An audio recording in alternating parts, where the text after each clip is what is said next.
Il existe un film qui parle de persuasion d'une manière beaucoup plus intelligente que la majorité des films sur la vente. Un film où le personnage principal défend l'industrie du tabac. Et oui, un lobbyiste dont le travail consiste à convaincre les gens que fumer n'est pas un problème. Et pourtant, ce personnage réussit presque toujours à retourner les débats. Pas en criant, pas en manipulant grossièrement, mais avec une technique de persuasion extrêmement subtile. Cette technique est montrée plusieurs fois dans le film Thank You for Smoking. Eh bien, je parle de cigarettes. Ma mère fumait avant. Elle dit que les cigarettes tuent. Ah oui? Est-ce que ta maman est médecin? Non. Scientifique? Elle travaille dans la recherche? Non. Donc elle n'est pas experte dans ce domaine, si?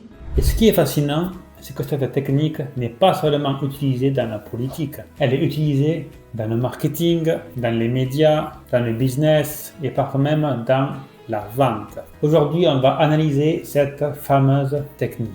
Dans la partie numéro 1, on va voir la scène qui explique tout. Il y a une scène très intéressante dans le film. Le personnage principal débat avec quelqu'un qui critique l'industrie du tabac. Son adversaire essaye de prouver que fumer est dangereux. Et au lieu de répondre avec des arguments scientifiques, il fait quelque chose de beaucoup plus malin. En fait, il va déplacer la conversation. Au lieu de discuter du tabac, il parle de liberté. Il transforme la question. Le débat n'est plus est-ce que le tabac est dangereux? Le débat devient les gens ont-ils le droit de choisir? Et en changeant la question, il change complètement la perception. Dans la partie numéro 2, nous allons voir la technique de recadrer le débat. La technique utilisée dans ce film est ce qu'on appelle le recadrage. Au lieu de répondre à une objection, tu changes l'angle de la discussion. Exemple simple, si quelqu'un dit ton produit est trop cher, la plupart des vendeurs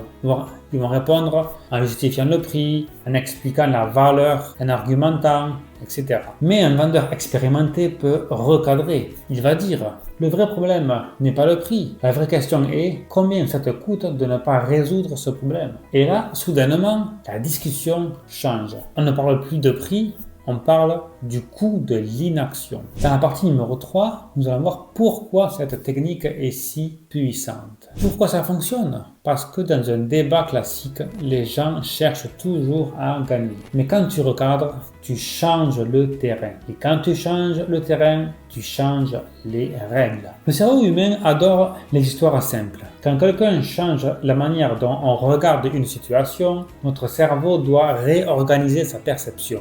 Et pendant ce moment-là, l'influence devient possible.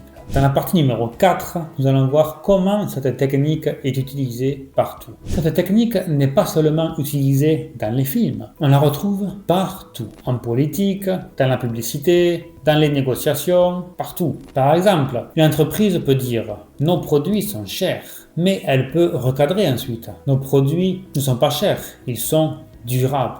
Et on ne parle plus de prix, on parle de qualité. Partie numéro 5, nous allons voir le lien avec la vente moderne. Dans la vente moderne, le recadrage est une compétence qui est essentielle.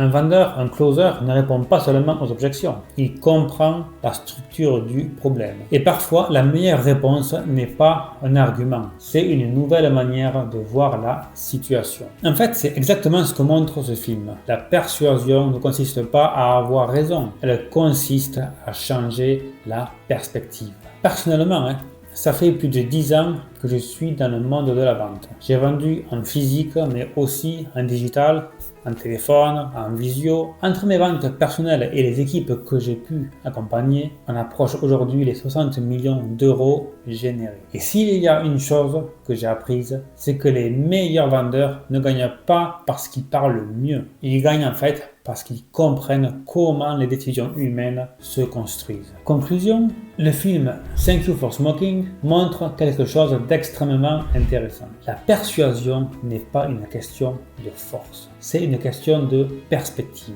Celui qui contrôle la manière dont une situation est interprétée contrôle souvent la décision finale. Du coup, si cette vidéo t'a plu, dis-moi en commentaire, est-ce que tu avais déjà remarqué cette technique dans ce film ou est-ce que même tu connaissais ce film? Et surtout, est-ce que tu penses qu'elle est utilisée dans le business aujourd'hui? Allez, like la vidéo, abonne-toi et on se retrouve dans la prochaine vidéo, toujours avec du concret, du terrain, sans bullshit. À très vite.